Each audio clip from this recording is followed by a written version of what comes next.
Bismillahirrahmanirrahim. Dear students, you are watching educational channel KMCH. I am Khalid Mahmood from KMCH Physics Academy. Our subject is Physics of class 9th. We are solving its problems. Today we have to solve problem number 6.10 of unit number 6. Unit number 6 is work and energy. Let us see the statement of problem number 6.10. An electric motor of 1 HP कि एक electric motor है, उसकी power दी गई है हमें 1 horse power की है वो मोटर, 1 हॉर्स पावर की मोटर है। Is use to run water pump, और उस मोटर से हम एक वाटर पंप चला रहे हैं। The water pump takes 10 minutes to fill an overhead tank. तो एक टैंक है, पानी की टैंकी है ऊपर, और उसको फिल करने में वो वाटर पंप जो है वो 10 मिनट लेता है, यानी 10 मिनट में उस टैंक को फिल कर देता है पानी के को। The tank has a capacity of 800 litres, और टैंक की कैपेसिटी जो 800 लीटर्स है। इसका मतलब ये है कि 10 सेकंड में वो 800 लीटर पानी जो है उस टैंकी में पहुंचा देता है। एंड हाइट ऑफ 15 मीटर, और उस टैंक की हाइट जो है वो 15 मीटर है, यानी 15 मीटर के ऊपर हाइट है टैंक की, और उसकी कैपेसिटी जो है 800 लीटर है, और इतना पानी उसमें 10 मिनट में पंप जो है वो पहुंचा देता है, जिसकी पावर जो है जो एक मोटर से चल रहा है जो कि 1 हॉर्स पावर की है। Find the actual work done by the electric motor. तो इलेक्ट्रिक मोटर ने जो वर्क किया है हमने वो फाइंड आउट करना है। To fill the tank, tank को फिल करने में मोटर जो थी इलेक्ट्रिक मोटर उसने कितना काम किया ये मालूम करना है एक तो। Also find the efficiency of the system, और ये जो सिस्टम हमने लगाया हुआ है कि मोटर लगाई हुई है और साथ वाटर पंप लगाया हुआ है, ये पूरा सिस्टम जो है हमने इसकी एफिशिएंसी भी मालूम करनी है। तो ये दो चीज़ें हमने मालूम करनी है कि एक तो हमने जो इलेक्ट्रिक मोटर है जिसने ये टैंक फिल किया है उसकी हमें पावर दी गई है 1 हॉर्स पावर, और हमने वाटर पंप जो है उसकी पावर मालूम करनी है, और फिर हमने एफिशिएंसी मालूम करनी है कि एफिशिएंसी कितनी है। तो डेंसिटी ऑफ वाटर हमें दी गई है कि वाटर की डेंसिटी जो है 1000 किलोग्राम पर मीटर क्यूब होती है, और साथ हमें mass of 1 litre of water दिया गया है कि वो 1 kg होता है। तो इसका मतलब ये है कि 800 लीटर जो पानी था उसका मास जो है हमारे पास 800 kg बन जाएगा। तो इस क्वेश्चन को सॉल्व करते हैं। पावर ऑफ मोटर, इसको P रख लेते हैं, ये 1 हॉर्स पावर है, और इसके वाट बना लेते हैं क्योंकि हमें ये मालूम है 1 horse power is equal to 746 watt होता है, तो इसलिए हम इसको 746 वाट लिख लेते हैं। ये बहुत ही अहम MCQ क्वेश्चन है। आपको हॉर्स पावर और वाट का रिलेशनशिप जो है मालूम होना चाहिए कि 1 हॉर्स पावर जो है 746 वाट के बराबर होता है। तो ये MCQs के लिए भी ये क्वेश्चन अहम है। Height of the tank H हमें दी गई है 15 मीटर है, और टाइम कितना लगा उसको फिल करने के लिए, टाइम टेकन T रख लेते हैं, इसको 10 मिनट है। 10 मिनट के भी हम सेकंड बना लेंगे, तो 1 मिनट में 60 सेकंड होते हैं, तो इसका मतलब 10 को 60 से ज़रब दे देंगे तो ये सेकंड बन जाएंगे, तो ये 10 ज़रब 60 600 सेकंड बन जाते हैं। और वॉल्यूम ऑफ टैंक V रख लेते हैं, इसको 800 लीटर है। तो मास ऑफ वाटर कितना बन जाएगा M, वो क्योंकि 1 लीटर जो है वो 1 किलोग्राम के बराबर है, तो इसलिए 800 लीटर जो है 800 ज़रब 1 किलोग्राम यानी 800 किलोग्राम बन जाएगा। और वर्क डन हमने मालूम करना है कि कितना वर्क किया है।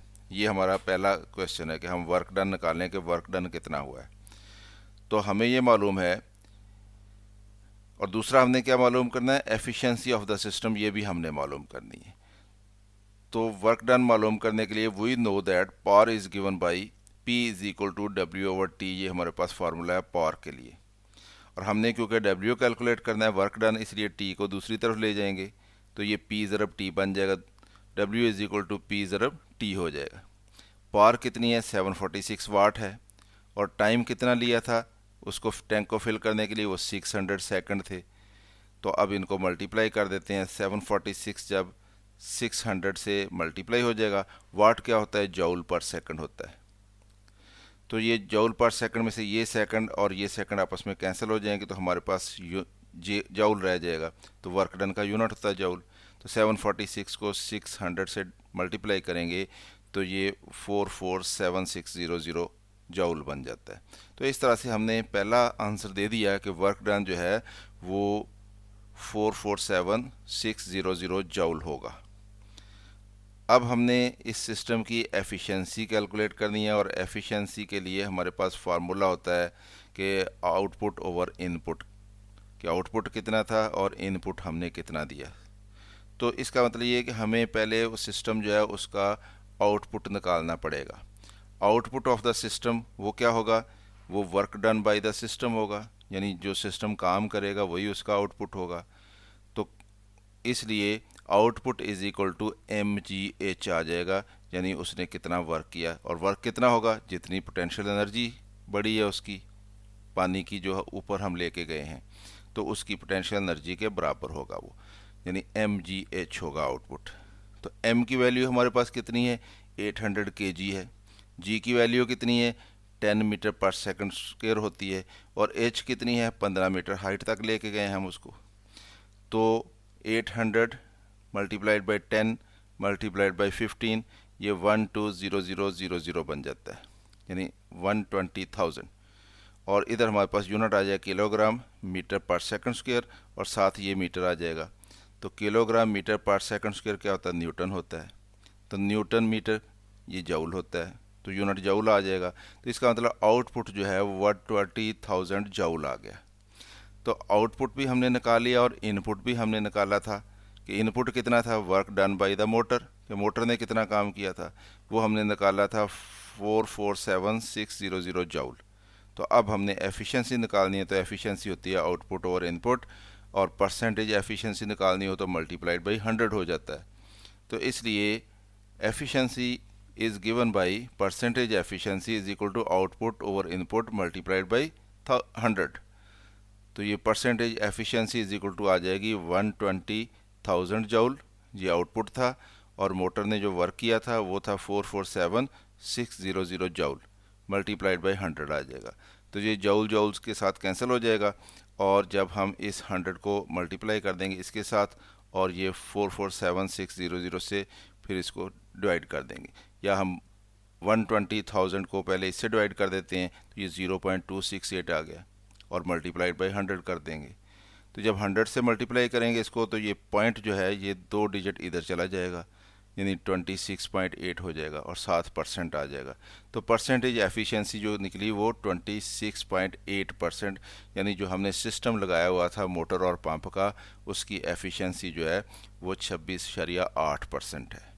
तो इस तरह से हमने उसकी एफिशिएंसी भी कैलकुलेट कर ली। दस the work done by the electric motor is 447600 joule and efficiency of the system is 26.8%। तो स्टूडेंट, इस तरह से हमने इस न्यूमेरिकल को सॉल्व कर लिया। उम्मीद है आपको इसकी समझ आई होगी। ख़ुद भी देखें, दोस्तों के साथ इसको शेयर भी करें ताकि वो भी इससे फ़ायदा उठाएं। और अगर चैनल अभी तक सब्सक्राइब नहीं किया तो इसको सब्सक्राइब कर लें ताकि आपको इस तरह की मज़ीद वीडियोज़ मिलती रहें। और अगर कोई वीडियो पसंद आए तो उसको लाइक भी कर लिया करें। मेरी तरफ से अल्लाह हाफ़िज़। शाद रहें, आबाद रहें।